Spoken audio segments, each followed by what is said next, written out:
You're watching PowerNation.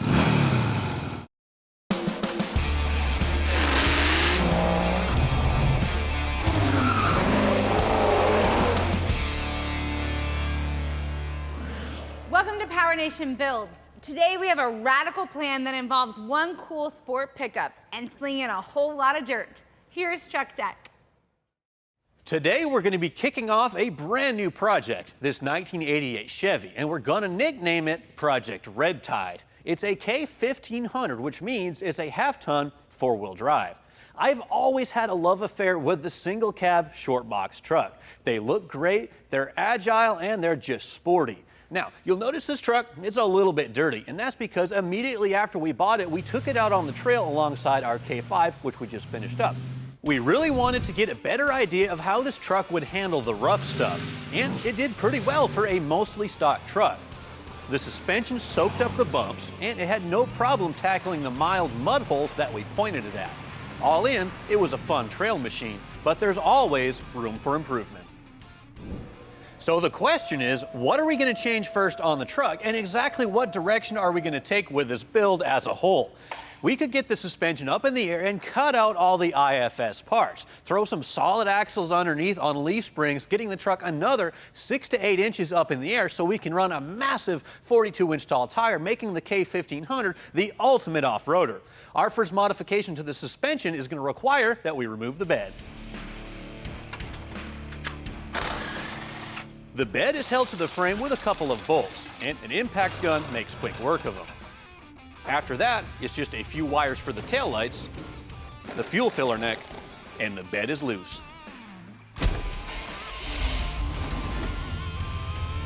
We're going to move the truck outside and lift off the bed. If you don't happen to have a forklift sitting around, a couple of buddies and a case of beer will do the job. Let's do some washing.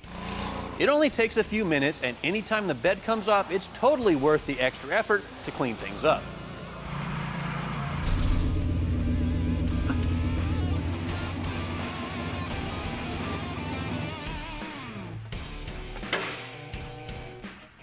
We're getting ready to lower the rear end of Red Tide, our 88 K1500. And the first step is to make some room for the axle. We have to get the bump stops out of the way first, and a cutoff wheel and air chisel make quick work of the rivets. Then it's just a matter of following the lines to slice the frame. This is plenty of clearance now, but we can't leave it like this because, well, it's just not strong enough. So we will be installing this reinforcement plate over the frame. You'll notice that the notch isn't centered perfectly over the rear axle. That's because the saddles that the axle will sit in actually locate the axle just a little bit further towards the rear. This is because you won't have to change the length of your drive shaft. Because this 1/4-inch thick brace does take some power to burn into the frame, I'm jumping around from side to side to control heat input. All right, we got the frame all tied back together and it's strong as ever. Now, we don't always get to show you guys both sides of an operation like this, but I can't do the flip kit until both notches are in. So I've got a little bit more work to do, but I have a feeling the other side will go just a little bit quicker. The truck frame is lowered down towards the axle, and the leaf springs go right back into place. And the hardware gets snugged, but we'll torque it later on with the truck on the ground. The axle saddles install over the spring center bolt with a hole towards the front. The truck is raised back up, and the axle slides right into its new home, 6 inches lower than before. Because the truck is going to sit so much lower, the kit includes these shock extensions.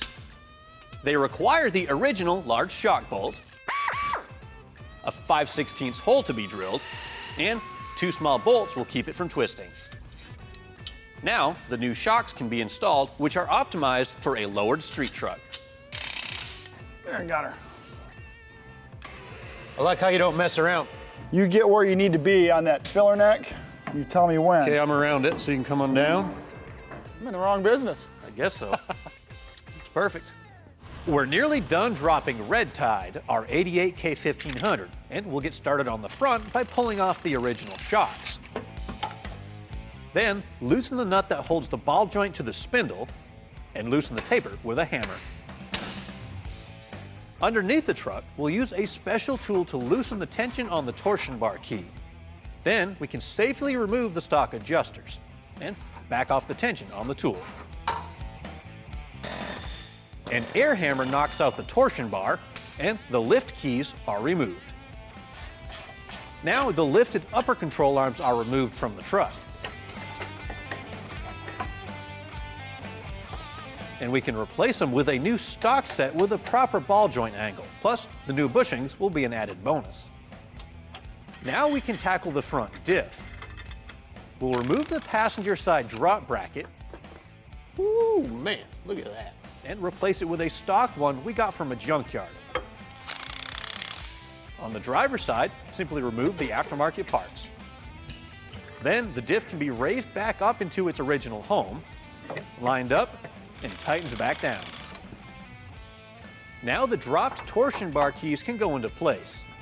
The bars are wiggled in, and the adjusters are installed. Lastly, the new shorter shocks can go in up front to finish lowering this four-wheel drive sport truck. Up next, it's time to swap the drivetrain for a world's first. You've probably figured it out by now. We're actually going to be doing an engine swap. And yes, it is part of the LS family. This is actually a 5.3-liter LM7 we picked up from PowerTrain products, and it's not stock. It's actually a high-performance crate engine designed for swaps like we're doing in red tide.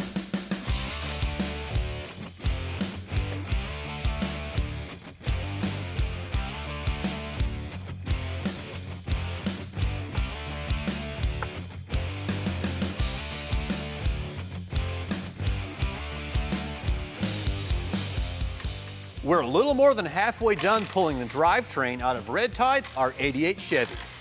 I'll remove the converter cover, giving access to the bolts that hold the Flexplate to the torque converters. Finally, the main bolts that hold the transmission to the engine are threaded out, and the trans is slowly lowered down and removed from the truck. All we have left to do is attach our lift sling to the exhaust manifold bolts and let our crane do the heavy lifting. Go that way just a hair. Come my way. There we go. Doesn't get much easier than that. Just because the engine and drivetrain are removed from the truck doesn't mean the job of teardown is complete. There are a few more things that we need to remove from the engine bay to clean up some of this mess and make preparations for the 5.3 LS that's going to be living in here in just a little bit. Our installation starts under the hood by bolting on some new stock replacement motor mounts, since the old ones had seen better days. Then we'll bring in the 5.3 and slowly lower it into place. With the hooker adapters, it drops in just like the old one came out. With the truck raised up in the air, we can install the SFI certified flex plate onto the back of the crank. The new transmission comes in and the pilot spacer goes onto the converter. Then the transmission gets raised up into place. The first step to converting red tide to all-wheel drive is getting the front differential mounted, and it's actually pretty remarkable how well this later model diff fits into this early year truck. In fact, the only thing that we're going to have to change is this mounting bracket on the passenger side, because the boss is cast in just a little bit different position. So all we need to do is build a new passenger side bracket and we're in business. With the front differential in its new home, the only thing we have left to do to convert this truck to all-wheel drive is install the transfer case. Now, these NV149s were only found behind 4L60s that had a 27-spline output shaft that keys in to the input of the transfer case. On most four-wheel drive transfer cases, that's not a big deal because there are some readily available factory parts like our 241, which came behind 4L80s in certain applications. The 149, though, never came behind a 4L80, so there are no readily available factory parts we could use to make the switch. There is, however, a company up in Michigan that custom manufactures shafts, and they built us a 32-spline input shaft that goes inside of our NV149. So all we got to do is take this thing apart and make the switch. We're opening up a brand new transfer case for Project Red Tide, and in the process, building a truck that's unlike any we've ever seen, making what we think will be the world's first all-wheel drive GMT 400 Chevy truck. To accomplish that, we need to install a different input shaft into this NV149. The rear bearing C-clip is disengaged through an access hole, and using a pair of pry bars, the glue sealing the two case halves together is cracked open, and the rear half of the case is removed. Now, the rear planetary and main shaft slide out, followed by the sprocket and chain. Brand new chain. guy right here. This is the viscous coupling. This is actually a non-serviceable item, but this is the part that makes the all-wheel drive magic happen. And that is our input shaft. The last part holding the input shaft in is a C-clip, and once it's removed, a few gentle taps with a plastic dead blow frees it from the case. Finally, one more C-clip has to go, and the hammer helps remove the bearing.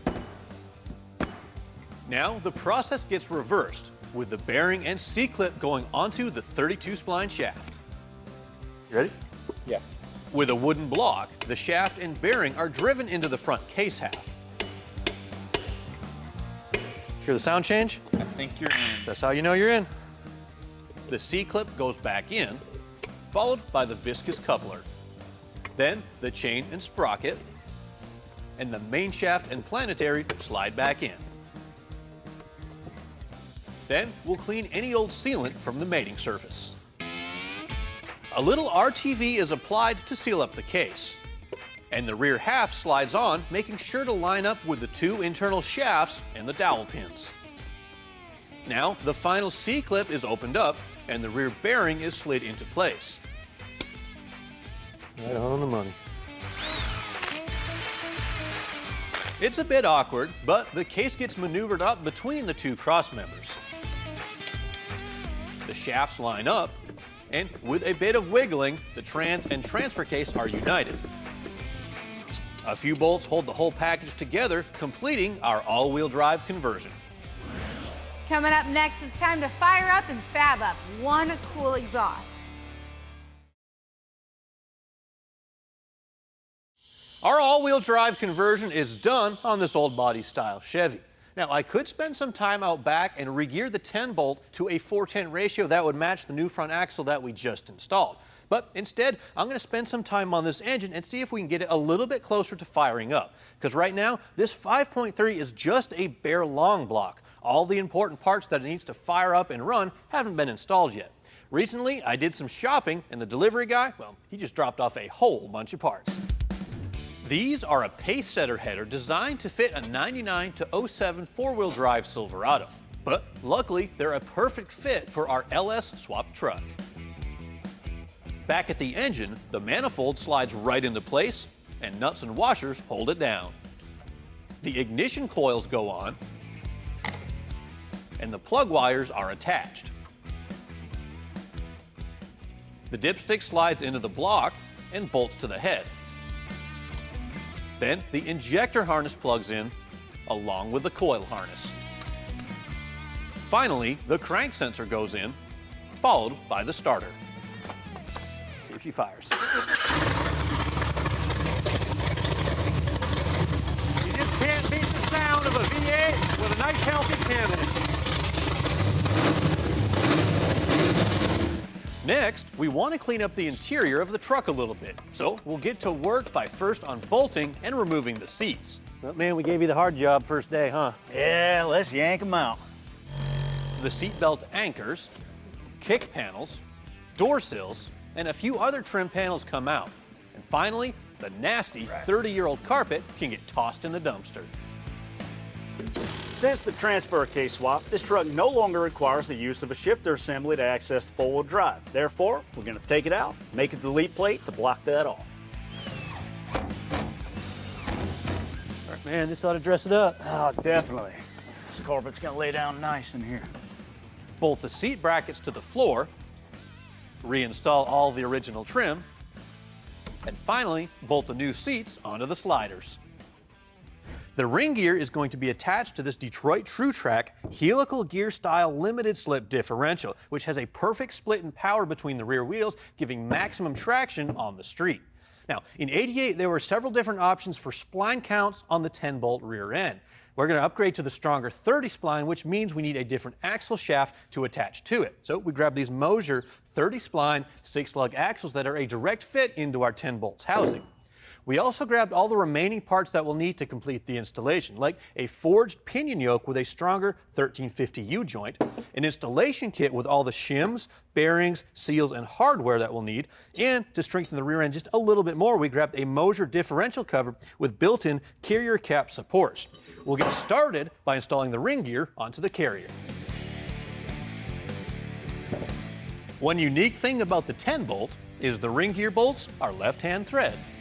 A small dab of thread locker will hold them in place. They are torqued to spec, and the carrier bearings are pressed onto the carrier. Then, the new bearing races are driven into the housing. There are a few critical steps to setting up the ring and pinion, and I always start with the stock pinion shim and a setup bearing to get a baseline. The rear end gets assembled temporarily, so we can measure backlash and run a pattern check, both of which will tell us what needs to be adjusted.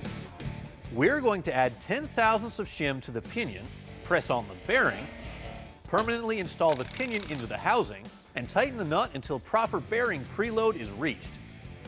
Then the carrier goes in, we'll measure backlash, and run a final pattern check. Now that the hard work is done, the 30-spline axles slide into place, and they're held there with the stock C-clips and the axle spacer. The retaining spacer and snap ring locks it all in place, and it gets sealed up with our new diff cover. The cap supports get preloaded, finishing up the rear end. Up next, it's time to get out of the shop and into the dirt.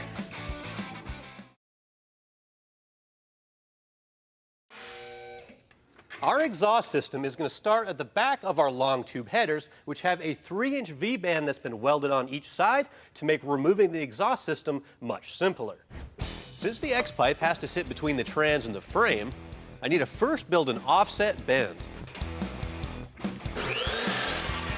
Once my cuts are made, I'll fire up the TIG and tack the two pieces to each other, then fully weld them together using some 308 stainless filler. Then I'll attach the ring for the V-band clamp. Attach the pipe to the header, and then slide on the crossover. There are a few obstacles we need to work around, namely the passenger side shock and the rear axle. So I'll keep the pipes as high as possible and leave at least an inch of clearance between any part of the frame. My process is fairly simple. I'll just eyeball the correct angles, make a square cut on the chop saw, deburr the edges with a flap wheel and a die grinder, and when I'm happy with the fit, I'll build the tailpipe section by tack welding on one bend at a time. So the last thing we have to do to finish up this exhaust is connect the over the axle pipe to the tip, add a few more hangers, and we're done.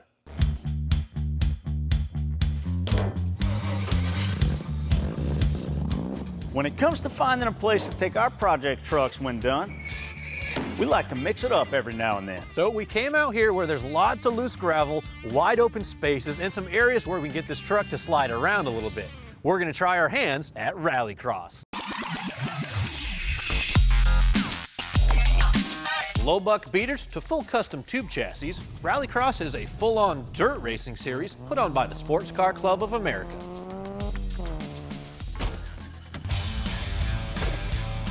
All right, man. See what she'll do. Let's check it out. Now remember them cones are pointing a certain way. Yeah, what side of the cone am I supposed to be on again? Left, if it points left, go left. I think if it points right, go right. I tell you what, she's handling it pretty good, man. It's supposed to be an easy lap? Got a little wet. Oh, you about to eat one. Oh no, we slid around it. Yeah. Woo! Man. All right, that was an easy lap. Hey, look, 71. All right, well, that was supposed to be an easy lap, and we didn't really take it super easy, but it looks like we did a 71.9. I don't even think you hit a cone, which I don't know how you did. We'll have to double check. Man. I think we got one towards the end, but I am hooked. Let's do it again. Ready, amigo. We're ready. There we go. We couldn't be happier with how Red Tide handles the cones and curve. Yeah, okay, so we totally missed that one. Are you doing okay over there? I'm fine, don't worry about me, buddy. Just hanging on here. Oh. We may have a little rubbing action, not really sure. I heard something. Well, you might wanna, maybe stop. Let's check this out. We might have broke something. Yeah, let's check it out. Something fixable, I'm sure. See Oh, anything? we broke a front CV shaft. Oh, really? Yep, this it's completely ripped out. Is it? Yep. We could cut the shaft, tie it up, and just leave it bolted through. Yeah. The wheel bearing to still operate. Yeah, that may up the diff though. All right, so second lap in. We were supposed to take it easy. We didn't take it super easy. We heard a loud clunk coming from the front end. These things happen. These things happen. We pulled over halfway through the lap. We took a look underneath the hood, and it turns out one of the CV axles that's on the passenger side of the truck actually kind of broke. So we're gonna look and see if maybe there's some way we can patch this thing together and keep having some fun, but sometimes you break, sometimes you have fun. Just a little clunkety clank here and there. We had a blast today. I do wish Project Red Tide would have stood up just a little bit better, but that's okay, it's a pretty minor fix. But we have to give a special thanks to the guys from Persaud Parts in Athens, Alabama for loaning us this 02 WRX that we beat on for the afternoon. Yeah, they helped us out a bunch. And for more information on today's show, visit PowerNationTV.com. And since you won, maybe you fix it. Hey, I got some wrenches. Looks like autocross is a new passion for the guys. Who knows what we'll see next? But one thing's for sure, we want to see you next time right here on PowerNation Builds.